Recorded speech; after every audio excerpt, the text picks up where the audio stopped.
Good afternoon, everybody, and thank you so much for coming to my session. Today we will discuss differentiated instruction, give students choices and let them shine. Let's first I would like to introduce you to Division of Continuing Studies at Rutgers. We call it DOCS. And DOCS is a central continuing education unit at Rutgers University. We serve students from 4 years old to 100 years old and more. We also provide distance learning support for faculty, staff, and beyond. And you're welcome to learn more about DOCS at our website right here, docs.rutgers.edu. You would be able to visit and take a look what we're doing, what we're developing, who we're serving, and things like that. A couple words about myself. I'm an instructional designer at DOCS, and I'm serving Rutgers University faculty and staff developing face-to-face, online, and hybrid courses. My focus area includes supporting students with special needs, UDL, and accessibility. I graduated with my doctorate in education, majoring in special education from Rutgers Graduate School of Education. And I had an opportunity to work at K through 12 as a special education teacher and as a technology teacher. I also was visiting assistant professor at University of North Alabama, PTL, part-time lecturer and adjunct professor at Rutgers and at Middlesex Community College. So I had an opportunity to work with different age groups and with different types of students, from graduate students to elementary school students. So I hope that my experience and passion for supporting students with disabilities will help you today. So today's session goals. We will review the main principles of differentiated instruction, DI. We will discuss technology tools for integrating differentiated instruction into teaching and how to make it easy. And if we have time available, I would love for us to brainstorm some DI ideas for your own teaching practices. So let's start talking by who is in your class. And I think most of you would agree with me that we have very diverse student population here in New Jersey, and we never know who is going to be in our class. And I do consider diversity being our advantage, not the disadvantage. So here at Rutgers University, we have very diverse student population, and as you see, Rutgers University is one of the most diverse in the country, and you can see some of the information that's graphic, that ethnically we have diverse population by gender and geographically and overall, and this is compared to Rutgers. Rutgers comparing is to a national average, so we are way more diverse than the average university, which is a great thing. And where are our students coming from? They are coming from from different places, but some of them coming from your classrooms, they coming from New Jersey public schools. And of course, we know that our public schools classes also are very, very diverse. So diversity we can and cannot see. Maybe some things like race or some visible disabilities, we can actually see, and we can see the differences between our students. But even more so, we cannot see. So I'm going to leave this list for a minute here. And although it's pertained to adult students, it is also, most of it is also pertained for younger students in public schools as well.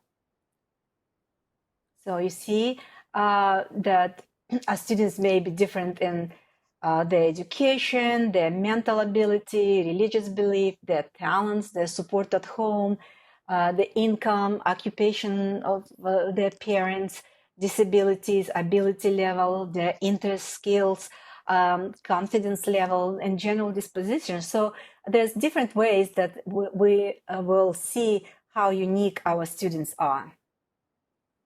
And we have to account for that. We have to account when we teach our students. So how do we reach and teach all diverse learners? And there's many ways, but one approach is differentiated instruction, or also sometimes people refer to that as individualized learning path. And is it challenging? Of course. But is it worth trying? Of course. Let's take a look at theoretical framework for differentiated instruction. I would say that Vygotsky theory of constructivism with his zone of proximal development, he started that discussion, he started that approach to teaching that we must consider learners' readiness and characteristic. We cannot just teach to the typical or average learner. People are very different, and we have to account for that. Then, of course, there's a universal design for learning. Again, main principles refer as multiple means of representation to address, to provide our content to all variety of learners with all the unique characteristics, and giving them multiple means of action and expression, allowing them to express what they learn or what they know in a variety of different ways. It could be a paper, it could be a video clip, it could be a skit that they put together, working alone, working together.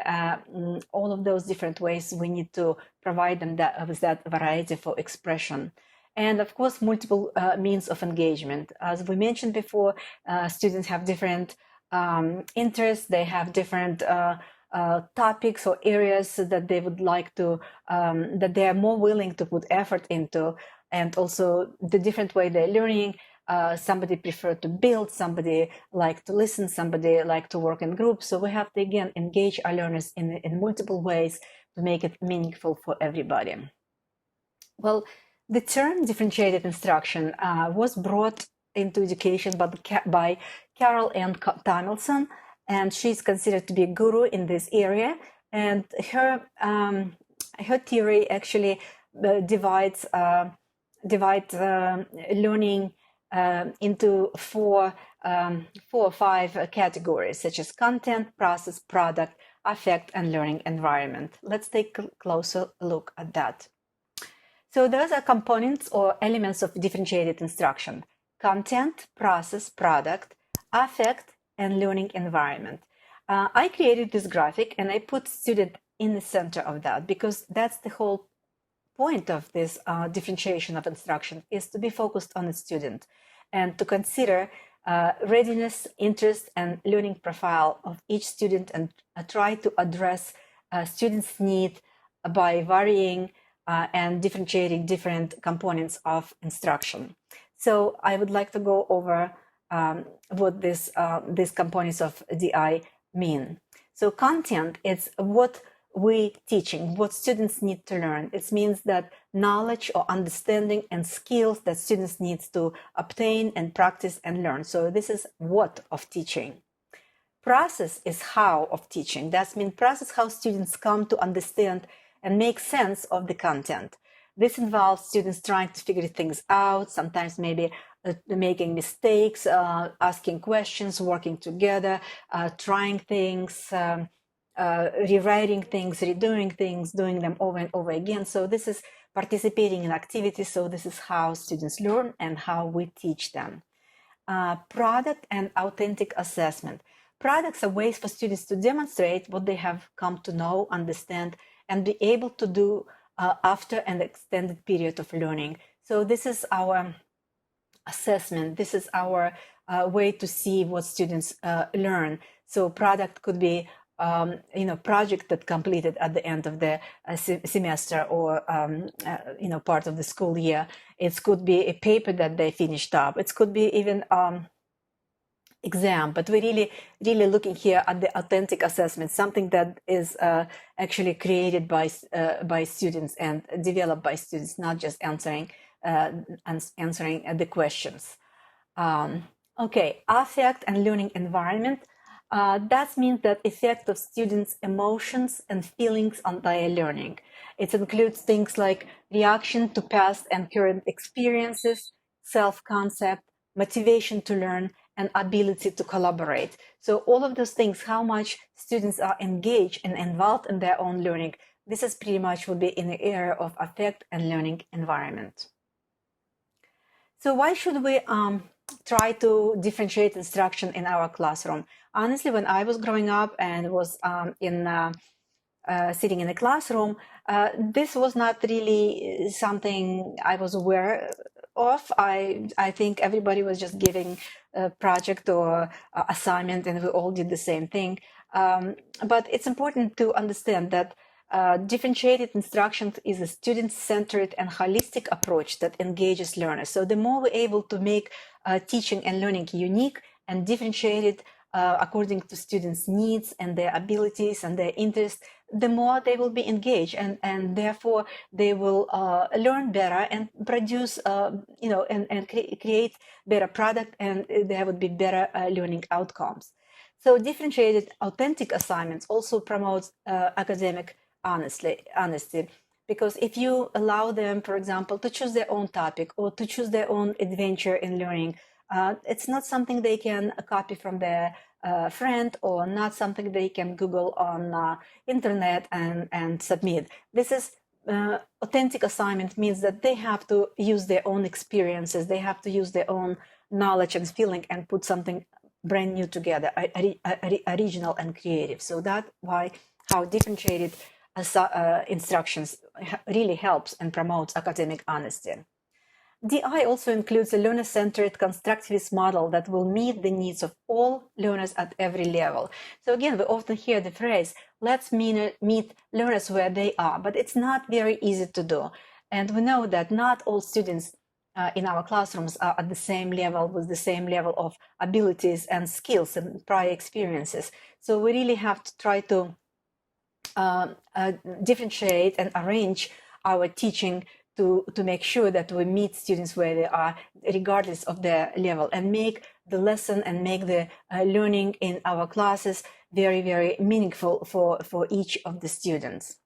And again, when students just starting out and they're young, they maybe already they're diverse, but the more experience, life experience and education experience they get, the older they get, the more diverse they become, because they develop their certain interests, their skills develop at different speed. They also get different types of influences from outside world. So we have to respect that. The students in the middle school will be more diverse than students in elementary school, and high school yet more diverse, and adult learners will be even more diverse because they had so much more life and education experiences. So differentiation of instructions actually makes more and more sense as we go through the different level of schooling and education. So how to do differentiation in classes? The key is to start small, not to get overwhelmed and try to differentiate everything and for everybody and all the time. Just get to know your students and consider their readiness level, their interests, their learning profiles, the material or curriculum, like your subject area, and the affect and environment. What environment they're learning in? Is that the classroom? Is that the that a large classroom? Is that the small groups that they're working in? Or like now, we're all forced to work and teach online. So each component is integral. So learn as much as you can about different elements of areas for DI, and start small. At least start differentiating a little bit, at least in one of these areas. So there's a variety of tools that we can use to create authentic, differentiated instruction assignments. We can use web tools, and this is of course not a full list. This is just very, just a few examples. For example, we can ask students to create infographic by using these tools like Pictograph or WithMe, Snappa. We can ask them to develop a web with this particular web building website. Personally, I love designing a concept map and using graphical organizers, as it's very, very powerful tool for to support students with special needs. So this is very good way to help them to comprehend the concept and reading and learn at their own ways. You can ask them to produce a blog or record the video. This is Screencast-O-Matic. It's a very simple tool that you can use to record your own lecture on, using your showing your screen, and what you do on the screen is share that with your students, and also students can do the same to show their own product. In the newer product is by Microsoft Word is a Sway, and it's again very easy to use for students to develop multimedia project because they can include text, images, video clips, audio clips. So it provides you with these tools in one area. So again, this is just quick suggestions, and you can find your own tools that will work for you the best, specifically for your subject area and for your age level of your students. Let's talk about differentiating instructions with using learning management system.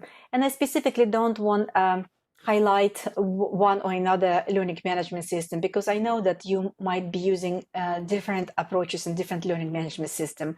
Here at Rutgers, we're using at least 3 or 4. We're using Sakai, Moodle, and Canvas. When I worked in public schools, I used Edmodo and some other ones. And that's okay. They vary.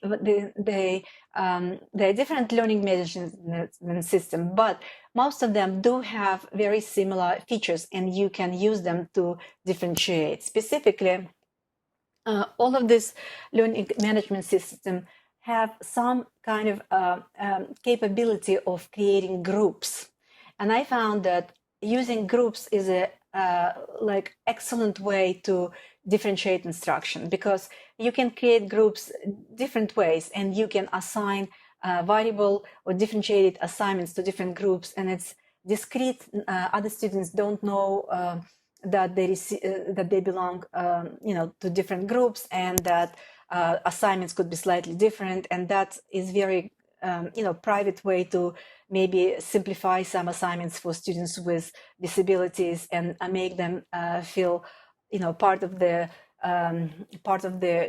class without putting them on the spot. And also you can provide students with a higher level of skills and knowledge with opportunity to develop and go even further by putting them in a group that you can provide more challenging assignments. So keep that in mind. Groups is excellent way to differentiate include differentiated assignments. So this is one of the model for differentiation. It's called 3-tiered model, and I will share with you some samples. Like using groups to assign, manage, and assess 3-tiered project. In this case, groups were created by level of readiness.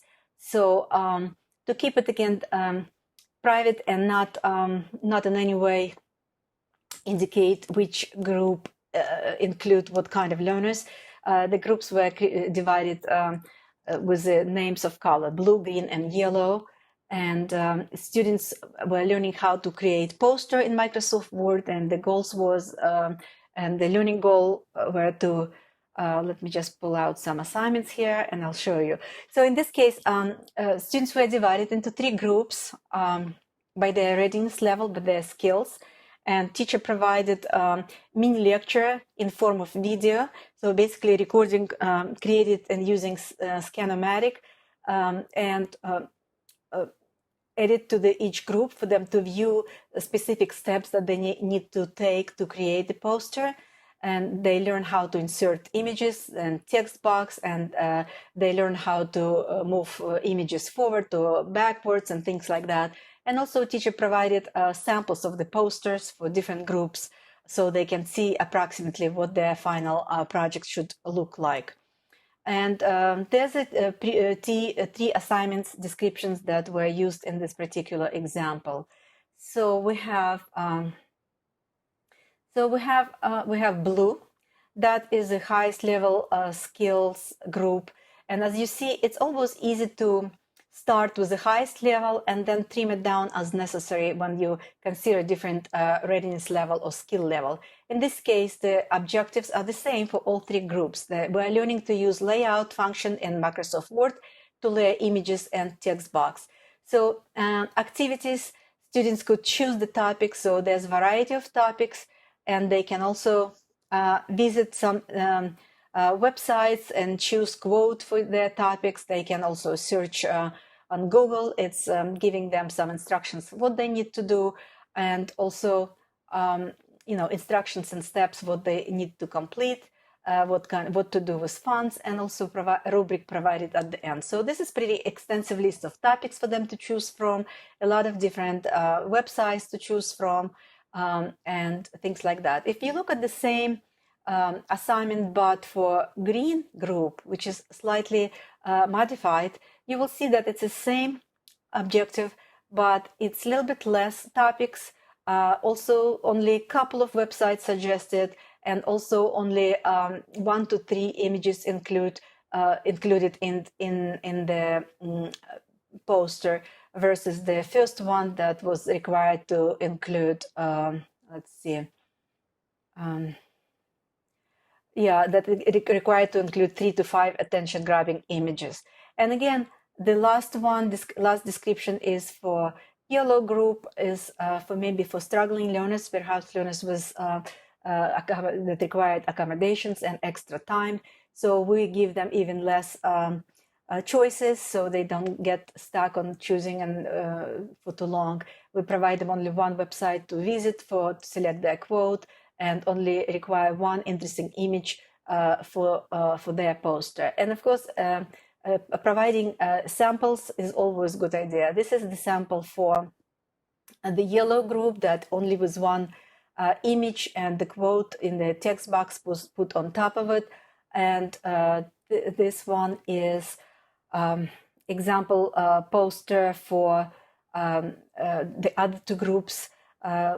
Again, we have a text box with a quote, we have a variety of images, and poster is a little bit more complex with few different quotes and images. So this is a very simple way to create multi-tiered differentiated assignments that can be easily managed with using groups in any learning management system. Another one I want to share with you is maybe it would be more appropriate for either high school, or this particular one is example from course in college, but same idea. By using grouping to assign, manage, and assess multimedia projects. So in this case, groups were created not based on readiness of the students, but actually on the choice that they made for their final product. So they were allowed to select different ways that they could express what they know and what they learn here. So this was students had an opportunity to select their own topic for research. This is from, as I mentioned, from the college course, but this could be applied to middle school and definitely high school. So students had opportunity to select topic for research, and in order to ensure the academic rigor, they had to submit their research notes, their fact sheets or summaries, or maybe annotated bibliographies or annotated articles that they working with to demonstrate that they research. And those kind of components of the projects were graded in advance separately from the final project, and parts of the grading were included in the final grade. So, and at the end, how they're gonna show their final product, it was their choice. So they had a choice of five things to choose from. They could write straightforward, regular academic research paper. They could create series of video clips that, in the same way as the instructor would create a series of video clip for their topic as mini lectures. So students had an opportunity to create their own kind of a series of video clips. They could also create one webinar for audience that they choose. For example, they could create a webinar for parents. This was a course preparing special education teachers, so some of them chose to create a webinar for parents of their students. They could also deliver just a presentation and create a pamphlet to go along with that if they work maybe with students group as the counselors, or any kind of topic that they want to work with students on, that was option as well. And any other format that students will choose. Sometimes they come up with interesting ideas. One time I had the students who actually decided to create a series of cartoons, and that was quite successful. So right here, they develop different ways to present what they have learned in this course for the final project. And let me show you how it's looked in Canvas course. So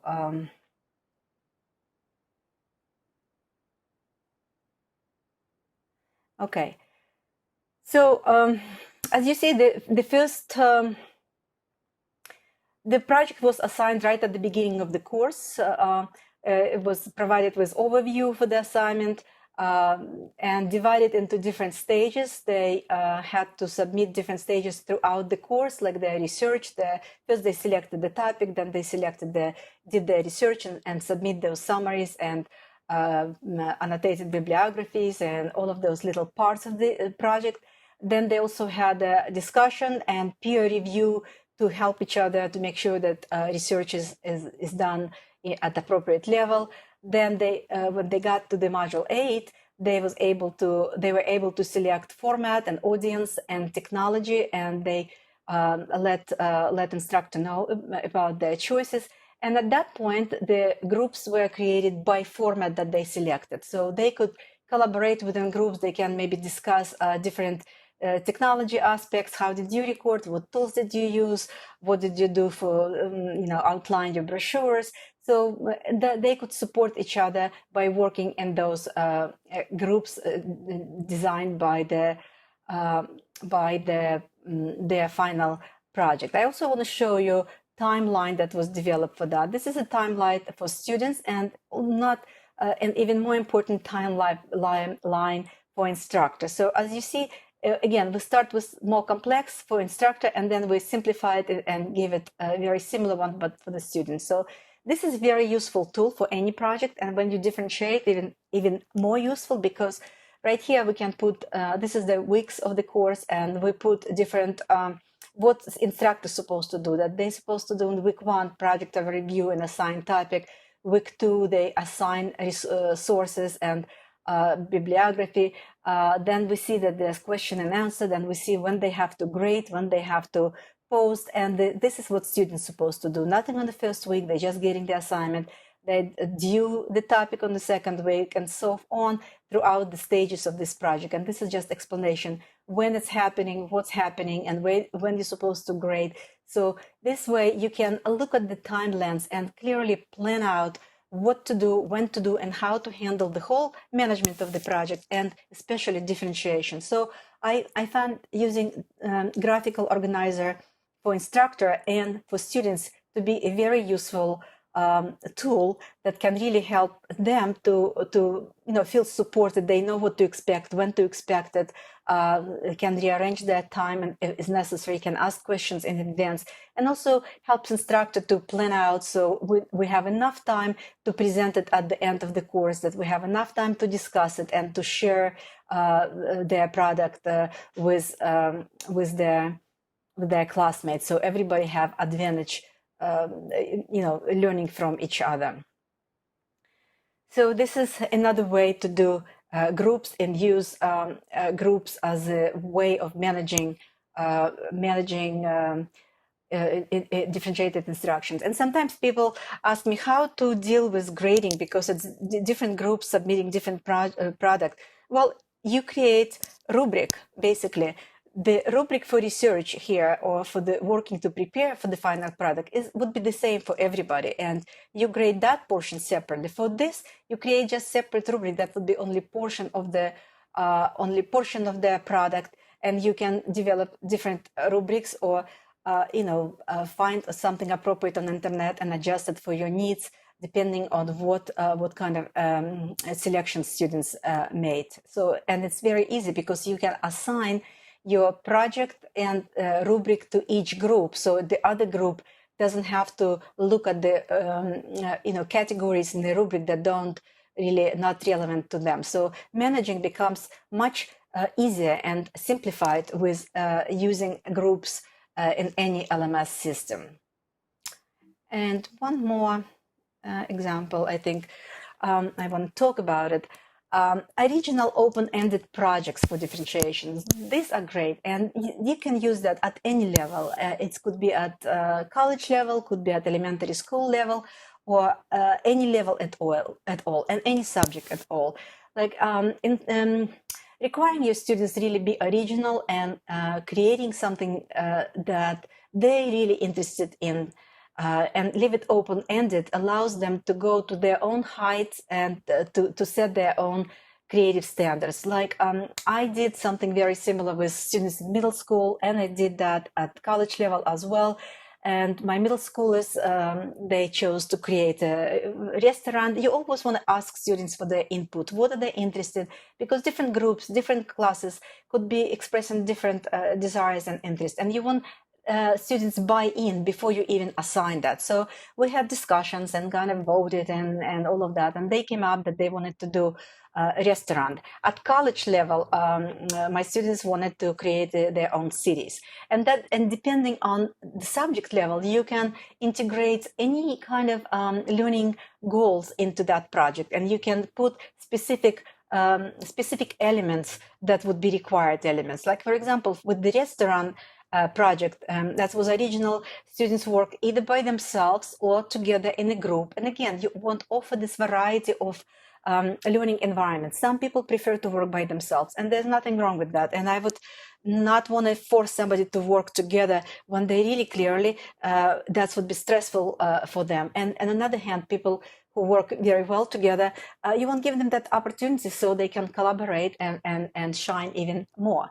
So students had an opportunity to work by themselves or in small group of 3 or just with the partner, and they would decide what restaurant they would like to open, who the restaurant was designed to serve, what kind of menu what they would have, what kind of building it would be. So kind of sky is the limit. So this opportunity for them to imagine and create is very, very valuable. So I just provided them instructions and also a list of required elements because I was teaching technology at that time, and I wanted to ensure that goals of my curriculums were met. For example, they had to provide descriptions using Microsoft Office, following certain formatting rules, and they had to use Excel and create a list of items with prices and quantities. I wanted them to use formulas in Excel, and finally they would create advertisement and the menu using images and tools for creating visual materials. So those are required elements, and everything else was up to students. And what they came out was absolutely amazing. It was a lot of fun to see their creation. It was very meaningful to them. They were very excited to share that. They totally got engaged with the project because it was original. It was original thinking. It was original creativity. But yet they had to learn and do all the required elements and meet all the learning goals that I had given to them. So these kind of different ways you can differentiate. So when you're staying flexible and at least allow for some creativity and take interest and desire and ability level of your students accounted for in the work and their learning, that makes learning a lot more meaningful. So I'm going to go closer to concluding, and here's some of my concluding thoughts about differentiation. Made a mistake, it's not ID, it's DI. So DI is effective for high ability students and for students with mild to severe disabilities, because everybody will reach their own level and bring their own, put that student in the center. Also, providing choices on how students can learn allowed them to take on more responsibility of their own learning, because when we're choosing something to do, we more engaged, we buy into that. It's become our own thing. So that kind of instruction allows for that. And also DI promote engagement and better learning outcome. Again, we talked about that. I'm not going to repeat. And finally, ask students to reflect on their learning and provide input into next activities and projects. They know what they like, they know what they learned. Teaching them to reflect on their own learning will will go a long way because we're not just the computers that we can put data in. Learning is a very complex process, and everybody has, if we have or give students opportunity to reflect, we can make improvements, we can kind of, again, own the process. And using technology such as any LMS that's available to you and other tools that you can easily find online, and even, most of them free tools, can simplify management of DI. Again, keep in mind that using groups is very, very easy and very, very convenient way to do DI. And keep in mind flexibility for instructor and students in DI is a key for success. You don't have anything completely set and locked in. Have that availability to change things, to see what's going on. Maybe there was a snowstorm and you need to adjust the timeline. And maybe the group that originally set out to work together is not really functional, and you have to make some changes. So flexibility is the key. But as long as the student is in the center of the process, and you are willing to take a chance and differentiate and not really be locked in one required form or way or method of teaching and expressing their learning, I think differentiation provides excellent opportunity to take learning to the next level, and I'm a big fan of it. And I hope some of my ideas help you, and that you would be willing to take a chance and differentiate a little bit more in your own teaching practice. I'm going to chat room to see if you have any questions or comments about this presentation, and I would try to respond. And okay, no comments or questions. Please feel free to ask or comment. I would love to hear from you. But meanwhile, I'm going to move on to the next area and help you maybe come up with the comments. I would love to hear from any of participants of this section. Think of your possibilities. Think about your subject matter. Think about what you teach. How can you change one of your assignments to differentiate instruction a little bit more? These are the areas that are outlined by Ann Tamilson, and we will keep them in mind. You can change content, you can change process, you can change product, you can change effect and learning environment. So if you have any kind of thoughts or idea and what you would like to do, would you please share it with us in the chat room? I would love to hear from you. And I will also put next one is contact information, and feel free to reach out if you would like to any kind of collaboration or discuss anything about this presentation or other aspects. Again, my name is Natalia Kuraeva, and I work for Rutgers University, teaching and learning with technology. So I'm monitoring my chat room, and unfortunately nobody's writing anything. So I'm here. I hope it was useful. I'm willing to continue discussing it. If you have any questions, please let me know.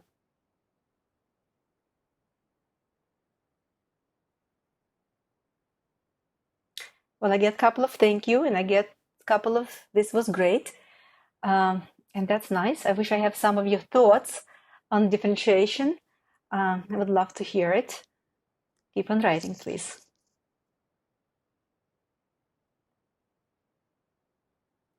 But mainly in this difficult time, I think it's appropriate to inspire and encourage each other to take some chances and try new things and try new technologies and try to put students in the center. Even so we're not in the classrooms with them, we can still reach out and make it meaningful experience. And I hope that everybody will stay safe. That's the main thing. Thank you so much for your attention. Feel free to reach out, and I'll be happy to respond to you. Thank you, and have a great day.